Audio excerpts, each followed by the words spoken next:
Better interview questions doesn't make the candidate better. What makes the candidate better is a better candidate. And the only way to get better candidates is to see more people. I can see the whole wide world with these two eyes, and I can be whoever I want to be, 'cause it's my life. Hi, thanks for joining us for another episode of Ask Spurrell CPA. Today we're talking about conducting a group interview. Conducting your group interview, Edmonton Business Consultant, conducting your group interview. And I have Matt Hammond, Synesis Financial, joining me again here today. So Matt, we did another boot camp. Yeah, that was great. How did you like it? I love those things. I mean, entrepreneurs teaching entrepreneurs and not selling a whole bunch of stuff. Yeah. Really teaching people, providing value and showing the places to go to get that value. August 10th, next one, right? Yeah. There we go. Excited. So the quote that we have here today concerning conducting a group interview, it's a Jim Collins quote, author of 6 business books, including one of my favorites, Good to Great. And it says, "Those who build great companies understand that the ultimate throttle on growth for any great company is not markets or technology or competition or products. It is one thing above all others, the ability to get and keep enough of the right people." And the statistic we keep coming up against is 50% of all Canadian small businesses fail within 5 years. And what a lot of people don't know is 23% of them will list their inability to get the right team as one of the primary reasons for their failure, making it the third most common reason for business failure. And the story that we have here is small business owners, they make the mistake of interviewing candidates like they are an HR manager at a large corporation. So Matt, what are the questions you think these business owners should be asking? 168. Why is that the most important number? 168, because it does not matter whether you have $1 million or no money in the bank. 168 is the number of hours that you have in the week to make your business succeed. So everything that you do, from your marketing to your production to your HR, it has to be done with that 168 hour limit. Because it's finite. We all get the same amount of real estate in that one. And if you're doing one-on-one interviews, how's your competition going to find better people? Bigger competition. Your bigger competition, because here's what happened. The bigger competition has this HR manager. Mm-hmm. And I don't mean your office manager who can do HR once in a while. I mean they have one person and they screen resumes and they interview people every day, all day, 5 days a week, 52 weeks a year. Potentially they have more than one person in this role, and they're just seeing candidate after candidate after candidate after candidate. And it doesn't matter how good you think you are at interviewing, they're just seeing better candidates. And I've said it before, is better interview questions doesn't make the candidate better. What makes the candidate better is a better candidate. And the only way to get better candidates is to see more people. And I use the Moneyball line where they're sitting around the room in the Moneyball movie, and it says, if we play like the Yankees in here, we will lose to the Yankees out there. And it's the same for the average small business owner. If you try to do those one-on-one interviews, remember, one of your bigger competition has an HR manager who just does interview after interview after interview. So you're doing group interviews. How do you do that effectively? So first of all, it's easier to do. Be firm on a time in a group interview. Mm-hmm. So let's just say if you have a regular one-to-one interview, you're a busy small business owner, you book this time with this one person, if they're late, you're probably just going to continue doing the interview anyways, because you burned that time slot, right? Where if it's a group interview and you have multiple people showing up, well, guess what? If that group interview is at 5 o'clock and they're not there by 5 o'clock, you lock the door and you interview the 3 or 4 people or 5 or 10 people that are already there. And that's, 6 or 7 one that shows up late, too bad, so sad for them. They're probably not the right candidate for you anyways. Yeah. So why, if you're flexible with that interview time, why is that false advertising? So, it's one of the biggest misnomers is you think about how you've gotten any jobs, is you call someone up and all of a sudden they say, "Oh, what time works for you?" And then, as the candidate, the candidate responds, "Oh, I can maybe do this time or maybe do that time." And it's almost like we bend over backwards for the candidate the first time. And then they get the job. And then immediately once they get the job, we tell them, "Okay, I'll see you at 8 a.m. on Monday." And we completely changed the dynamics of the relationship. You know, we've done everything to accommodate their schedule, and then as the business owner, we want to change that relationship dramatically and just say, hey, now you can operate on my schedule. Well, I mean, if that's the way it's going to be, set that tone from the beginning and find someone who can actually adjust to that. Yeah. So at the beginning of the group interview, it's good to review the ad. Why is that? A lot of the questions that you're going to get in any interview, whether it's group or one-on-one, can be cut off with a well-written ad. And you should be trying to, the common, what are the hours of work? What's the rate of pay? What are the qualifications that they're looking for? What are maybe the growth opportunities? Is there overtime? Is there travel required? Items like that, they can be cut off in a good ad, and you should try to put those in an ad.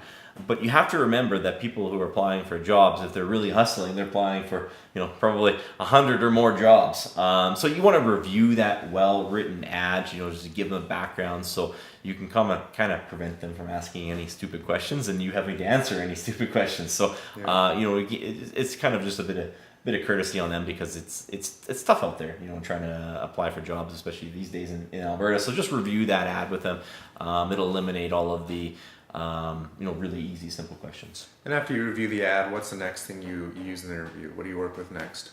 So, I mean, really after I review the ad, I really start going into the vision, mission, and values of the company. And these are probably one of the things where, I didn't realize how important they were when I started my business career. They sound like fluff. I'm a CPA and they sound like, well, what do values do? What does the mission of the business do? But they're incredibly important when you're trying to explain who you are and what's important to you, which becomes more and more important when you're trying to hire team members who are, fighting towards that same cause as you. So you really just outline, you walk through, what's that problem in the marketplace that you're solving? What is that vision? What is that big, long-term, quantifiable objective that we're working towards? And what is that mission? What is that one simple statement that we're working towards every day? And then what are the values? What are the things that are important to us that, may not be important to other people? Well, and those can be polarizing. They can be values that people don't necessarily align with. So why does it help to have those type of values that really drive home what you're trying to achieve and who you are? Yeah, almost. It can be a little bit uncomfortable sometimes, but almost the more polarizing those values are, the better. Because the idea is you want to get the right people on the bus from the beginning. So if you have politically correct values that are everything to everyone and don't really say anything or take a position or stand on anything, you're going to get the wrong people. You're going to get people, you really do have values, and you're not going to be able to communicate it to them. But if your values can, take half of the people and say, I don't want to work here, that's a good thing, because of the other half of the people who really looked at who you are and say, man, I don't want to work anywhere else but here. And then you can get the right people on the bus. So although it can be a little bit uncomfortable and a little bit almost counterintuitive, you want those values to be polarizing so they actually detract from they prevent the wrong people from working there in the first place. So in the group interview, walk me through the process from, you've laid out your vision, mission, and values, you've reviewed the position. Where do you go from there? What questions do you answer after that? I'll let them answer. I'll let them ask whatever questions that they want to ask. So I'll just completely open up the floor to them and let them ask whatever questions that they want to ask. And it's really time efficient, because if you think about, and if you've ever done one-on-one interviews, a lot of the questions that are going to be asked anyways are the same questions over and over and over. So rather than, have a dozen candidates and they all ask the same question, just let one person in that room ask that question once and everybody gets to hear the answer. Not only that, there's a lot of questions, some of the questions that do get asked, some of the other people in the room are afraid to ask them. They really want to know the answer to that question. But they might be a little nervous, but someone else isn't, and they get that question out there. Because remember, it's okay. This isn't a sales recruiting mission where you're trying to get everybody on the team. You actually you're doing them a disservice too if you don't tell them, the challenges and the opportunities with this business. So, it's a really time efficient move, and it really helps flush out all the relevant questions with everybody in there. You ever find it's crickets in a group interview when that happens? It is the first one. The first one is hard. It's like that silence. Does anyone have any questions? And they have the silence, and you have to usually kind of break the ice on that one. But it's usually once you get that first person to ask the first question out of the way, then the questions tend to flow a little more easily from there. What's the question you always ask? The one question that I always ask, and you could probably ask at any business, is why do you want to work here?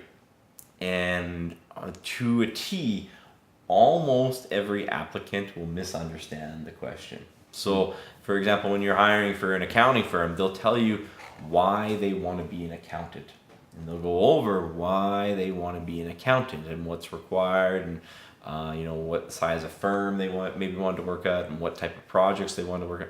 But they don't actually say why they wanted to work at this firm. Mm-hmm. They missed the point altogether. And I would suggest that that's the one thing that you're looking for, and everyone should be asking this. And I don't care if you're an electrician or a plumber or a dentist. You're not asking them why they wanted to be an electrician. You're asking them why they wanted to work at this electrical contracting company. What's different about this electrical contracting company? Because if they don't have that, that's the type of applicant that will just leave for $1 an hour more, or if they find a job with slightly better hours or one that has slightly less travel, because there's nothing really intrinsically tying them to that position. So they want to separate them, not why they want to do the profession, why they want to work here. And it's absolutely riveting to figure out when you ask that. And I even tell people in the interview, I'm not asking you why you want to be an accountant. And still almost every person will answer. I was going to say, so you lead them. I lead them. I lead them right to the water, but most people will tell you why you want to be an accountant. But there's those few individuals who will tell you how their values align with your values and why they want to work at this particular firm. Good. So if you're interested, when do you call? Right away. Yeah, so if I'm interested, it is an incredibly, and I tell them, keep your phones on. If we're interested, we're going to call you within the next 15 minutes to set up a shadow day. And then we're going to bring them in and kind of see who they are on a more one-to-one basis. But, it's not we don't lament on it. In fact, it's easier. That's one of the values of doing the group interview. When you did the one-to-one interviews, you'd have one person that you met with on Monday when you were a little bit tired maybe, and then Thursday after 4 cups of coffee you got the next one on, and there's a different mood that's happening. So you almost just, hey, what is that impression? Was it a good impression? If it was good, I'm going to call them right away. If not, I'm not going to call them, because chances are if you're hustling as an entrepreneur and you're doing these weekly group interviews, you're going to forget who they were in 3 days. So call them right now when it's fresh in your mind. Bring them in for a shadow day, bring them in for the one-on-one skill test. So twofold question. What's the ratio that you usually get to people that show up to a group interview and candidates that you'll actually call 15 minutes later? And how much time do you think that saves you? So probably the ratio, like even going back on the applicants, we're probably going to have 10 applicants for one person who shows up. So you got 100 resumes, rather than me reading 100 resumes, for 90 of them wouldn't even show up even if you gave them an interview shot.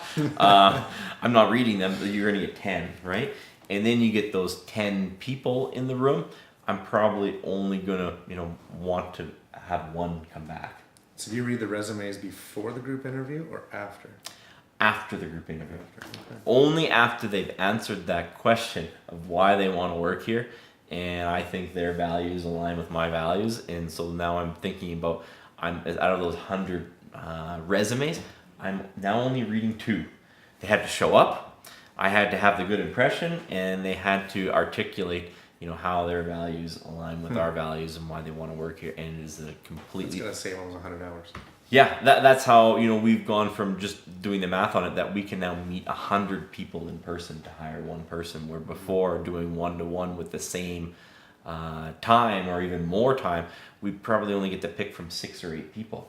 And just like a lot of other business owners, we would lament on it. We should have asked better questions. We should have checked this reference.